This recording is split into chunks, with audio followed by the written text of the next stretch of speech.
Hello, in this video I want to show you how to configure Samsung Galaxy M15 for a senior person. To do this, first we'll need to open our settings. Inside, look for a display. Here we can enter it, and then now you should be able to find the font size and the style. Inside you can change your font size to make it as big as possible. You can also make it smaller if you like. Then there's a bold font that you can activate, and this should make all of the font a bit thicker, as you can see.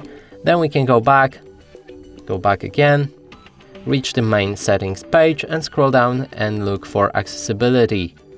I think it should be actually it's in the settings page, so we can just click on it and then go for vision enhancements. Inside there's a large display option that you can activate and apply. This will change the size of basically everything on your display, increasing font, all of the icons and etc. Then there's a high contrast theme. If you need one of those options, then you can activate them. In some cases it might increase visibility on the screen. We can enable highlight buttons to highlight some of the buttons visible on your screen. Go for the color inversion or any color settings that if you need them, you can enable them or change to different settings right here. I would recommend to reduce animations, since when enabled it will reduce motion sickness while you're using your phone. The same is with reduced transparency and blur. We can activate extra dim if you want. It will make your phone a bit darker.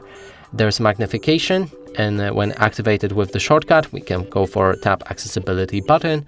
It will add accessibility button in the bottom right corner of your screen. When you click on it, you'll be able to enter zoom mode and move the zoom around to read the text better.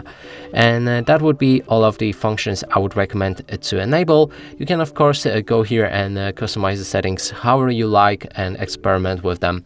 And that's it for this video. Hope you like it. Please consider subscribing to our channel, leave like and a comment below.